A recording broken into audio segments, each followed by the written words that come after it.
Hello friends, welcome to my channel Think Ayurveda. आज हम पढ़ेंगे बीएमएस फाइनल प्रोफेशनल काय चिकित्सा पार्ट फर्स्ट लेक्चर 4। इसके पहले भी 3 लेक्चर हो चुके हैं जो कि आप हमारे पुराने वीडियोस में जाकर देख सकते हैं। आज हम इसमें पढ़ेंगे व्याधि के बारे में, व्याधि की व्युत्पत्ति, निरुक्ति, परिभाषा, पर्याय और भेद। व्याधि शब्द व्याध ताड़ने धातु से बना है, जिसका अर्थ है कष्ट पहुँचाना या पीड़ित करना। फिर हम निरुक्ति पढ़ेंगे व्याधि की। विविधम दुख मादधातीति व्याधि, जो अनेक प्रकार के दुख को उत्पन्न करे उसे व्याधि कहते हैं। फिर परिभाषा, तंत्र दुख संयोगाः व्याधयः उच्यन्ते, लक्षणों के समूह को व्याधि कहते हैं क्योंकि इन्हीं लक्षणों के समूह से व्याधि का निश्चय किया जाता है। फिर पर्याय पढ़ेंगे व्याधि के। आमय, गद, आतंक, विकार, पापमा, रोग, ज्वर, ये सभी इसके पर्याय हैं।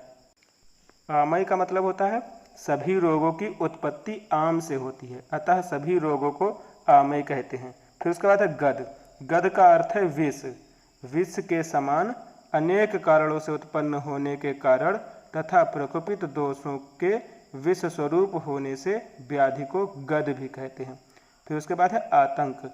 आतंक मतलब रोगी को अत्यंत कष्ट के साथ दुख युक्त जीवन बिताना पड़ता है, इसलिए व्याधि को आतंक भी कहते हैं। फिर उसके बाद है विकार। व्याधि की स्थिति में शरीर व मन अनेक प्रकार की विकृतियों उत्पन्न होने से इसे विकार भी कहते हैं। फिर पापमा। पापमा में पाप कर्मों से उत्पन्न होने के कारण रोग को पापमा भी कहते हैं। फिर रोग, शरीर व मन में रुजा को उत्पन्न करने से व्याधि को रोग भी कहते हैं। फिर उसके बाद है ज्वर। प्रत्येक व्याधि में देह एवं मन में संताप होता है, इसलिए रोग को ज्वर भी कहते हैं। अब है इसके भेद। भेद इसमें कई तरह से किया गया है, जैसे एक विध, द्विविध, त्रिविध, ऐसे ही हुआ है। तो इसमें पहले एक विध व्याधि है। एक विध व्याधि में आता है रुक सामान्यात, यानी समान होने से, सभी प्रकार के रोगों में रुजा समान होने से रोग एक ही प्रकार का होता है। फिर है द्विविध व्याधि। द्विविध व्याधि जैसे कई तरह से किए गए हैं। पहले 10 रोगनिक से द्विविध भेद है। इसमें पहले प्रभाव भेद से।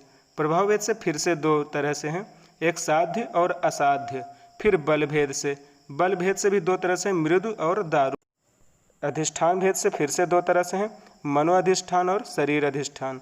फिर निमित्त भेद से भी 2 तरह से हैं, स्वधात वैषम्यज और आगंतुज। फिर आशय भेद से भी 2 तरह से हैं, आमाशयोत्थ और पक्वाशयोत्थ। फिर है शल्य तंत्र की दृष्टि से। इसमें 2 हैं, शस्त्र साध्य और स्नेह आदि क्रिया साध्य। फिर प्राकृत वैकृत भेद से। इसमें 2 हैं, प्राकृत वैकृत। फिर अनुबंध भेद से। इसमें भी 2 हैं, अनुबंध और अनुबंध। अनुबंध जो है वो फिर से 2 तरह से है, पूर्वज और पश्चाजात। फिर कर्म भेद से। कर्म भेद से 2, प्रत्युत्पन्न कर्मज और पूर्व कर्मज। फिर साध्यता असाध्यता की दृष्टि से। इसमें सुख साध्य, फिर कृच्छ्र साध्य। फिर असाध्यता की दृष्टि से याप्य और प्रत्याख्यय। फिर दोषानुसार भेद है, सामान्यज और नानात्मज। अब पहले पढ़ेंगे प्रभाव भेद से। प्रभाव भेद से 2 तरह से, साध्य और असाध्य। अब साध्य में जो चिकित्सा के द्वारा शांत हो जाता है उसे साध्य कहते हैं, और असाध्य मतलब इसमें चिकित्सा नहीं की जाती है, इसमें मृत्यु निश्चित होती है। फिर बल भेद से 2 तरह से है, एक मृदु है, दूसरा है दारुण।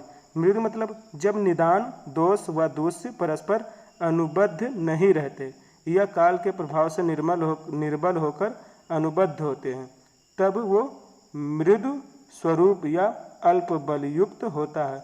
उसके बाद दारुण, जब निदान, दोष व दूष्य अनुबद्ध होकर काल के प्रभाव से बलवान होकर रोग उत्पन्न करते हैं, तब वह दारुण स्वरूप होता है। पहला अधिष्ठान भेद से। अधिष्ठान भेद से 2 तरह के हैं, एक मन अधिष्ठान और दूसरा शरीर अधिष्ठान। पहला मन अधिष्ठान।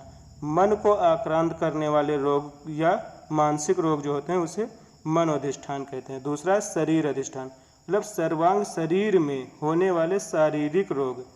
अंतोगत्वा मानसिक रोग जो होता है वो शारीरिक रोग में हो जाता है, या फिर शारीरिक रोग जो होता है वो मानसिक रोग में बदल सकते हैं। देह मानस रोग यानी साइकोसोमैटिक डिसऑर्डर के रूप में प्रकट होते हैं। फिर उसके बाद है निमित्त भेद से।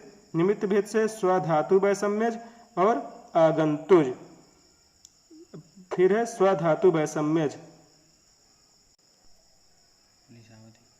दोष धातु मल स्तन्य आर्तव आदि उपधातुओं में विषमता होने से जब रोग उत्पत्ति होती है वह स्वधातु वैषम्य निमित्त व्याधि कहलाती है।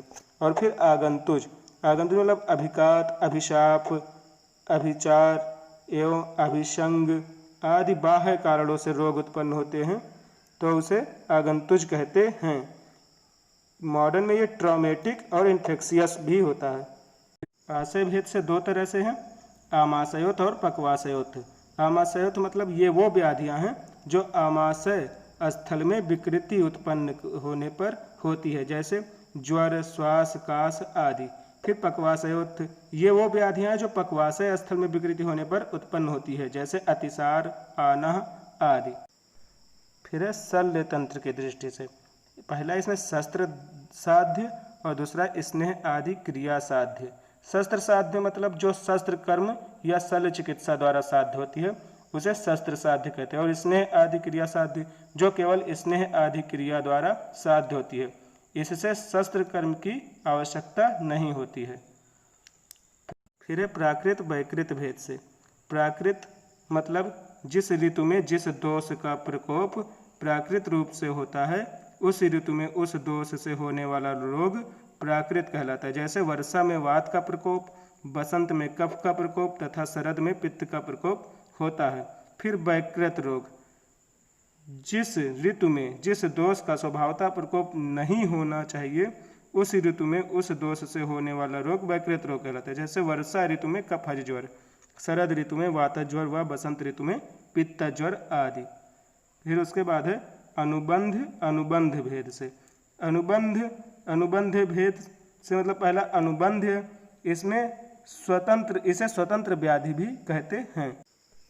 जो रोग शास्त्रों में वर्णित निदानों से उत्पन्न हुआ हो, स्पष्ट लक्षणों वाला हो तथा शास्त्रोक्त चिकित्सा द्वारा शांत हो, उसे अनुबंध या स्वतंत्र व्याधि कहते हैं। जैसे अधिक परिश्रम जन्य क्षुद्र श्वास विश्राम करने से ठीक हो जाता है, मतलब जैसे कि कोई बहुत ज़्यादा मेहनत करता है तो उसकी जो सांस फूलती है थोड़ी देर वो आराम करता है और वो ठीक हो जाता है, ये हुआ अनुबंध। अब अनुबंध होता है, इसे परतंत्र रोग भी कहते हैं, अर्थात जो रोग दूसरे रोग के कारणों से उत्पन्न हुआ हो तथा दूसरे रोग की चिकित्सा से शांत होने वाला अस्पष्ट लक्षणों वाला उसे अनुबंध या परतंत्र रोग कहते हैं। फिर कर्म भेद से प्रत्युत्पन्न कर्मज और पूर्व कर्मज। प्रत्युत्पन्न कर्मज मतलब इस जन्म में शरीर द्वारा किए गए कर्म, जैसे मिथ्याहार, विहार, विरुद्ध आहार एवं प्रज्ञापराध आदि द्वारा उत्पन्न रोग। और पूर्व कर्मज मतलब पूर्व जन्मकृत कर्म से इस जन्म में होने वाले रोग, जैसे कुष्ठ। असाध्यता की दृष्टि से एक याप्य और दूसरा है प्रत्याख्य। इसमें रोग असाध्य होता है लेकिन पथ्य सेवन व औषध सेवन के बल पर रोगी जीवित रहता है। इस प्रकार के रोग चिकित्सा चलने तक शांत रहते हैं, फिर चिकित्सा बंद होने पर उसका पुनर्भव होता है, मतलब कि रोग पुनः आ जाता है। फिर प्रत्याख्य, इसे अनुपक्रम भी कहते हैं, जिसमें किसी भी प्रकार की चिकित्सा से लाभ नहीं होता, रोगी दुर्बल हो जाता है तथा उसमें अरिष्ट के लक्षण उत्पन्न हो जाते हैं, तब वह रोगी अचिकित्स्य हो जाता है, मतलब उसकी चिकित्सा मुश्किल होती है। और उसकी चिकित्सा यानी उसका इलाज शुरू करने से पहले उसके परिजनों को रोग के परिणाम के बारे में स्पष्ट रूप से जानकारी दे देनी चाहिए। फिर दोषानुसार भेद। दोषानुसार है सामान्यज और नानात्मज। इस वर्ग के अंतर्गत वे रोग आते हैं जो वात, पित्त, कफ इनमें से किसी एक दोष, दो दोष या तीनों दोषों से या आगंतुक कारणों से उत्पन्न होता है। ये 48 होते हैं। और नानात्मज रोग, नानात्मज रोग एक ही दोष से उत्पन्न होता है। इसमें विशेष दोषों को जानकर उन्हीं दोषों के विपरीत उनकी चिकित्सा की जाए, क्योंकि सही दोष का ज्ञान होने पर ही समुचित चिकित्सा की जा सकती है। नानात्मज रोग 80 प्रकार के हैं और ये जो सामान्य है वो 48 है। ये मैं आपको अगले वीडियो में सही से बता दूंगा। फिर है त्रिविध भेद से। त्रिविध भेद में पहले कारण भेद से, फिर मार्ग भेद से, दोष भेद से, फिर आध्यात्मिक भेद से, फिर लक्षणों की उत्पत्ति के आधार पर और फिर कर्म भेद से। पहला कारण भेद से। कारण भेद से 3 है। पहला निज, फिर आगंतुज, फिर है मानस। फिर मार्ग भेद से 3 है। शाखाश्रित, कोष्ठाश्रित, फिर मर्म अस्थि संधिगत। फिर है दोष भेद से। दोष भेद से आग्नेय, वायव्य और सौम्य। फिर है आध्यात्मिक भेद से। आध्यात्मिक भेद से भी 3 है। आध्यात्मिक, आधिदैविक और आधिभौतिक। फिर लक्षणों के आधार पर औपसर्गिक, केवल और अन्य लक्षण हैं। फिर कर्म भेद से। कर्म भेद से प्रत्युत्पन्न कर्मज, पूर्व कर्मज और प्रकृत कर्मज। फिर है चतुर्विध भेद। चतुर्विध भेद 2 तरह से, एक दोषों के आधार पर किया गया और एक कारणों की दृष्टि से किया गया। जो दोषों के आधार पर किया गया वो वातज, पित्तज, कफज और आगंतुज हैं।